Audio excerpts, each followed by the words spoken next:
ಸರಸ್ವತಿ ನಮಸ್ತುಭ್ಯಂ ವರದೆ ಕಾಮರೂಪಿಣಿ ವಿದ್ಯಾರಂಭಂ ಕರಿಷ್ಯಾಮಿ ಸಿದ್ಧಿರ್ಭವತು ಮೇ ಸದಾ. ಹೌದು, ಸರಸ್ವತಿ ದೇವಿಯನ್ನ ವಿದ್ಯೆಯ ದೇವತೆಯಾಗಿ, ತಾಯಿ ವೀಣಾಪಾಣಿಯಾಗಿ ಆರಾಧಿಸಲ್ಪಡುತ್ತೇವೆ. ಆದರೆ ಆಕೆಗೂ ಮೀಸಲಿಟ್ಟಂತಹ ಒಂದು ದಿನ ಇದೆ ಅಂದ್ರೆ ನಂಬ್ತೀರಾ? ಹೌದು, ಅದೇ ವಸಂತ ಪಂಚಮಿ.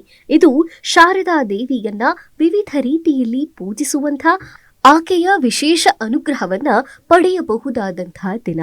ಹಾಗಾಗಿಯೇ ವಿದ್ಯಾರ್ಜನೆಯ ವಿದ್ಯಾರ್ಥಿಗಳು, ಜ್ಞಾನಾಪೇಕ್ಷೆ ಉಳ್ಳವರು, ಜಿಜ್ಞಾಸುಗಳು ಅಲ್ಲದೆ ವಿದ್ಯಾರ್ಥಿಗಳು ಕೂಡ ಈ ದಿನಕ್ಕೋಸ್ಕರ ಕಾಯ್ತಿರ್ತಾರೆ. ಇನ್ನು ಅಕ್ಷರಾಭ್ಯಾಸಕ್ಕೂ ಕೂಡ ಈ ದಿನ ಅತ್ಯಂತ ಶ್ರೇಷ್ಠವಾಗಿದೆ ಎಂದು ನಂಬಲಾಗಿದೆ.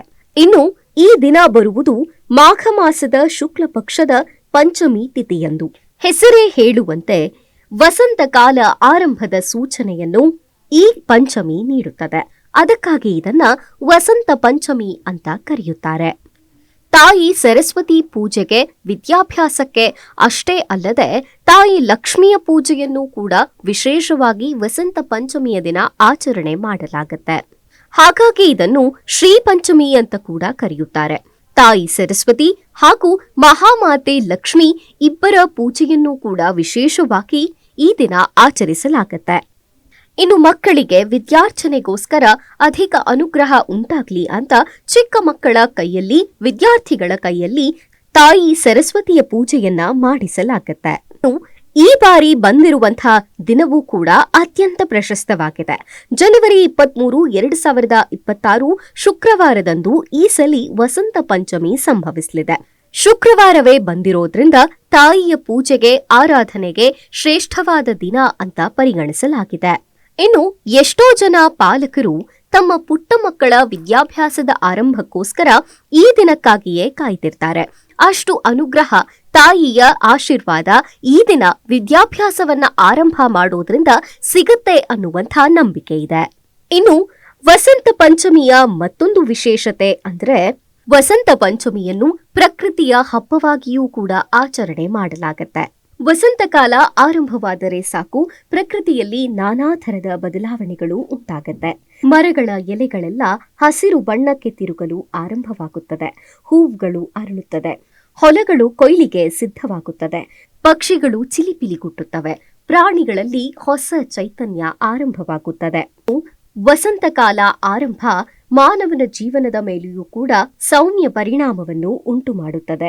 ಜೀವನಕ್ಕೆ ಹೊಸತನ ಮತ್ತು ಭರವಸೆಯನ್ನು ತಂದುಕೊಡುತ್ತದೆ. ಹೀಗಾಗಿಯೇ ಸನಾತನ ಧರ್ಮ ಇಲ್ಲಿ ಪ್ರಕೃತಿ ಆಚರಣೆಗೆ ಮಹತ್ವವನ್ನು ನೀಡಲಾಗಿದೆ. ಭಾರತೀಯರು ಪ್ರಕೃತಿಯ ಆಚರಣೆಯಲ್ಲಿ, ಪ್ರಕೃತಿಯ ಆರಾಧನೆಯಲ್ಲಿ ಯಾವತ್ತಿಗೂ ಮುಂದೆಯೇ ಇದ್ದಾರೆ. ಹೀಗೆ ದೈವಿಕ ಮಹತ್ವವನ್ನು ಮತ್ತು ಪ್ರಾಕೃತಿಕ ಮಹತ್ವವನ್ನು ಕೂಡ ವಸಂತ ಪಂಚಮಿ ಹೊಂದಿದೆ. ಇನ್ನು ಸರಸ್ವತಿ ದೇವಿಯ ಪೂಜೆಯೂ ಕೂಡ ಈ ದಿನ ವಿಶೇಷ. ಸರಸ್ವತಿ ದೇವಿಗೆ ಬಿಳಿಯ ಅಥವಾ ಹಳದಿ ಬಟ್ಟೆಯನ್ನ ಧರಿಸುವ ಮೂಲಕ ಪೂಜೆ ಮಾಡಲಾಗುತ್ತೆ. ಹಳದಿ ಬಣ್ಣವು ವಸಂತ ಕಾಲದ ಪ್ರತೀಕ ಮತ್ತು ಹಳದಿ ಬಣ್ಣವು ಸಂತೋಷ ಹಾಗೂ ಸಮೃದ್ಧಿಯನ್ನು ಪ್ರತಿನಿಧಿಸುತ್ತದೆ. ಆದ್ದರಿಂದ ವಸಂತ ಪಂಚಮಿಯೊಂದಿಗೆ ನಿಕಟ ಸಂಬಂಧ ಹೊಂದಿದೆ ಈ ಹಳದಿ ಬಣ್ಣ. ವಿದ್ಯಾರ್ಥಿಗಳು ಸಹ ಆವತ್ತು ಸರಸ್ವತಿ ದೇವಿಗೆ ಪುಸ್ತಕಗಳನ್ನು, ಬರವಣಿಗೆಯ ಉಪಕರಣಗಳನ್ನ ಸಮರ್ಪಿಸಿ ಆಶೀರ್ವಾದವನ್ನ ಪಡೆಯುತ್ತಾರೆ.